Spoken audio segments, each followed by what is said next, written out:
Hello, everyone, and welcome to part, I think, 6 of our, Monica After Story stuff. This time we're going to learn some philosophy from Monica, and it's going to be grand and horror. Let's go.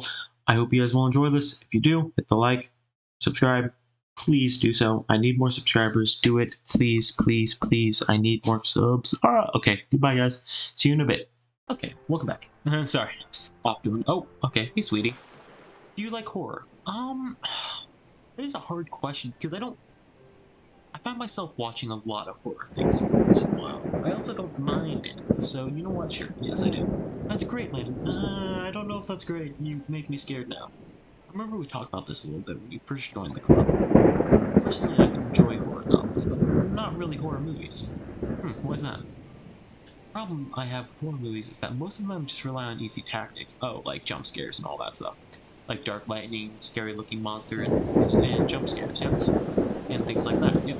Do you like spooks? Not really. I don't. Yeah, it's just not fun of inspiring to get scared by stuff like that. It takes advantage of human instinct. But with novels, it's a little different. The story writing needs to be descriptive enough to put genuine disturbing thoughts into the reader's head, which is really bad. It really needs to etch them deeply into the story and characters, and just mess with your mind. In my opinion, there's nothing more creepy than things things just being slightly off. Like if you set up a bunch of expectations on what the story is going to be about, then you just start inverting things and pulling the pieces apart. So even though the story doesn't feel like it's trying to be scary, the reader feels really deeply unsettled. Like they know that something horribly wrong is hiding beneath the cracks, just waiting to surface. Gosh, just thinking about it gives me chills. That's the kind of horror I can really appreciate. If you're ever in the mood, you can always ask me to tell you a scary story later. No, I personally don't care for horror that much. Like, I watch a scary movie every once in a while, and I'll read a scary book every once in a while, but I like it. It's just that I don't want to feel like my brain's messed up for some parts. Like even Ddlc myself, I love this game to heck, and it's a psychological horror. It messes with your brain when you play it first time. And well, I'm pretty much a seasoned veteran, but if I still see that scene with Sayori at the end of the first ending, I still get like my brain is telling me, hey, that's a scene you remember very vividly, and you go back and like, oh, that's so spooky. That's. But that did rely on somewhat of jump scare. I will not lie, that did. But it's set up to that. It's set up to that moment. And beautifully done. Beautifully done. Mwah. Let's do character tropes. What's character tropes? I've always known. I always wondered, what is it about these character archetypes that people find so appealing anyway? Their personalities are just completely unrealistic. Like, imagine if there was someone like Yuri in real life. Okay. I mean, she's barely even capable of forming a complete sentence. And forget about Natsuki. Sheesh. Someone with her kind of personality doesn't just get all cute and pouty whenever things don't go her way. I could go on, but I think you get the point. Are people really attracted to these weird personalities that literally don't exist in real life? I'm not judging or anything. It's just, after all, I found myself attracted to some pretty weird stuff, too. We're saying it fascinates me. It's like you're siphoning out all the components of a character that makes them feel human, and leaving just the cute stuff. It's constructed cuteness with no actual substance. You wouldn't like me more if I was like that, right? Nah, not really. Like, I wouldn't mind you. You're pretty much fine. Best girl. What? Maybe I just feel a little insecure because you're playing this game in the first place. Then again, you're still here with me, aren't you? I think that's enough reason for me to believe I'm okay just the way I am. And by the way, you're too, Landon. Well, you don't know much about me, besides that my name's Landon. So, you don't know. I can be very kawaii. I can be a cute little anime girl. What you gonna do about it? Or do about it, Monika? Huh? I'm a cute anime girl now.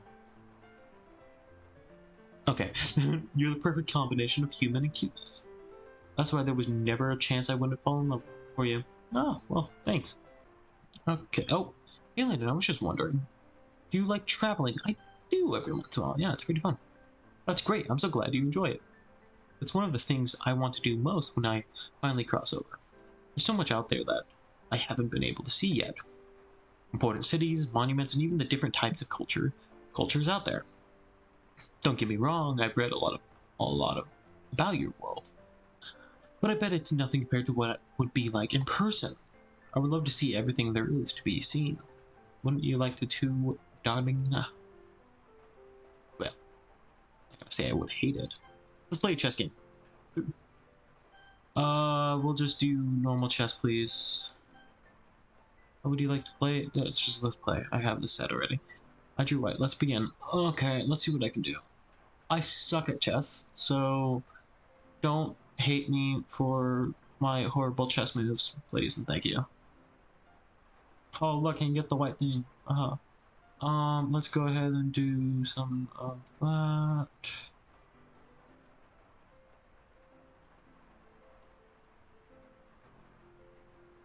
Alright.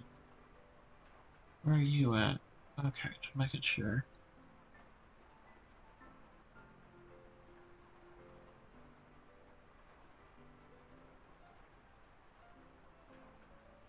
Well, that's not good. Oh man, I really suck at this. Let's go ahead and put her there, I guess. I'm not trying to win, to be completely honest. I already know that I suck, so not really much. Not really much I can do. I mean, he pretty much took out my whole army there, so.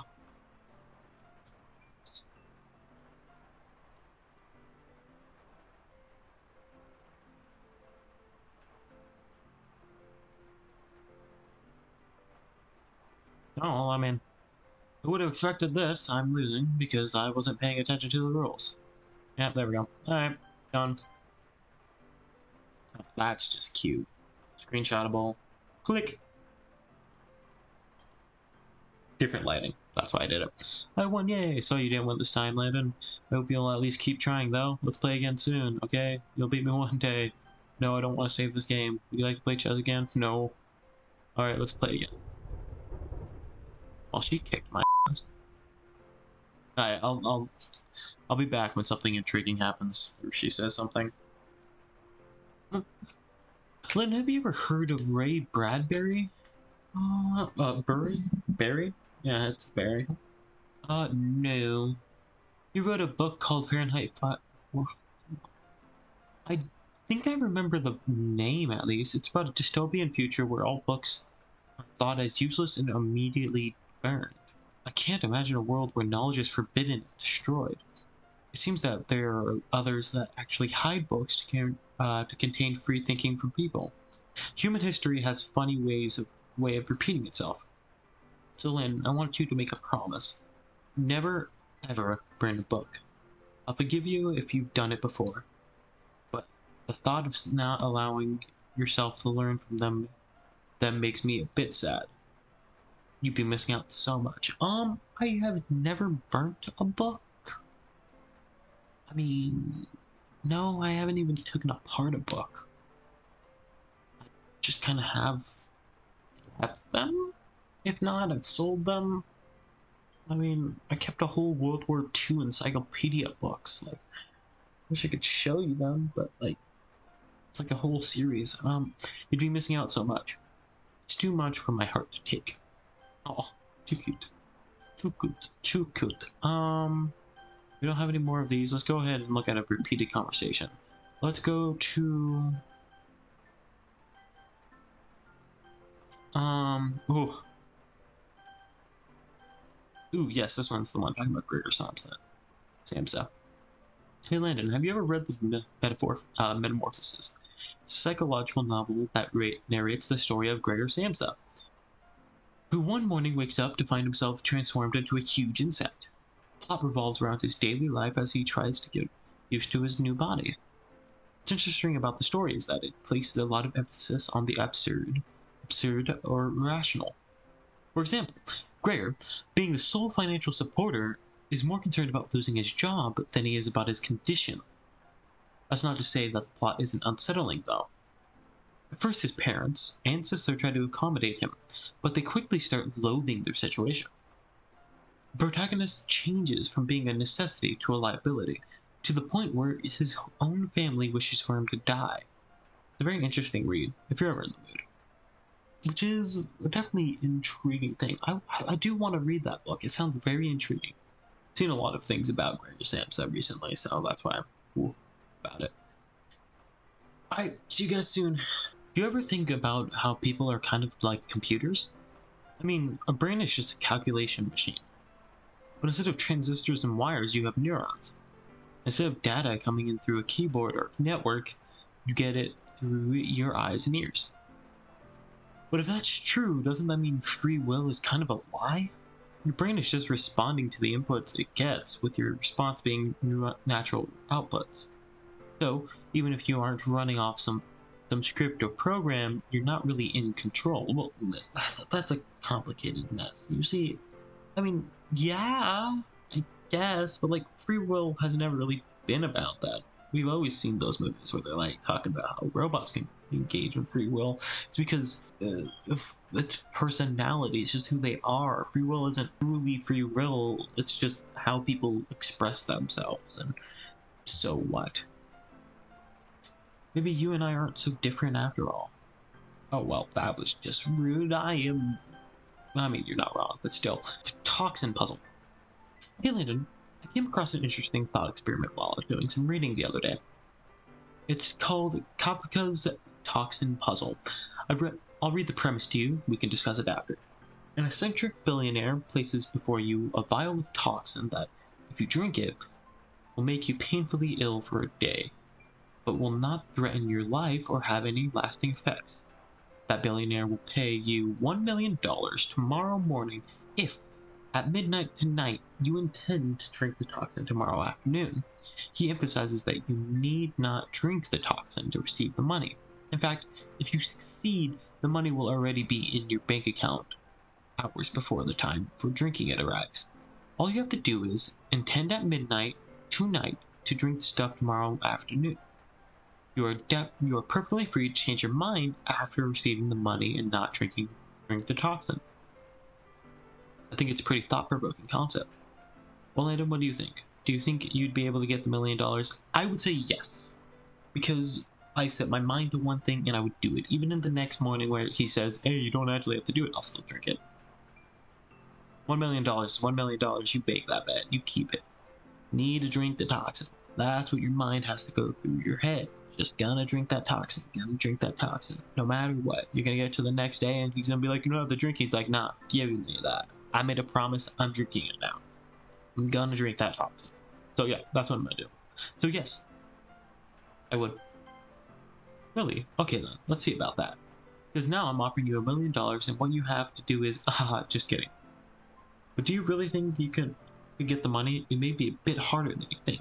After all, it may be easy at first glance. All you have to do is drink something that would make you quite uncomfortable. But it gets tricky after midnight after you've been guaranteed the money. At that point, there's pretty much no reason to drink the painful toxin, so why would you do it? The reason to doing it is because you already said you're gonna do it. See, you just gotta change how your mind thinks of it. You change it from how your mind thinks that doing this thing is for money profit. You change it from that to you've made a promise, now you've made your bed, now lay in it. Even though you can give up then, there's no point to doing so. Just go ahead and get up and do it anyways. So why would you do it? And of course, if that thought process crossed your mind before 12, the money wouldn't be guaranteed anymore. After all, when midnight comes, can you really intend to drink the toxin if you know you're probably not going to drink it? While this scenario has been pointed out by scholars that it's both rational for someone to drink and not to drink the toxin, in other words. The paradox. To elaborate, come midnight, you have to really believe that you're going to drink the toxin. You can't entertain any thoughts of not drinking it, therefore it'd be logical to drink it.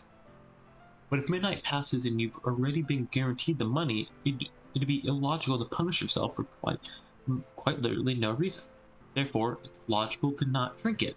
See, the thing is that you have to throw logic out the window if you want to win these certain conversations. Logic is useful and it's a tool that we have gained. But you don't need logic for everything. Sometimes you just need to go with things.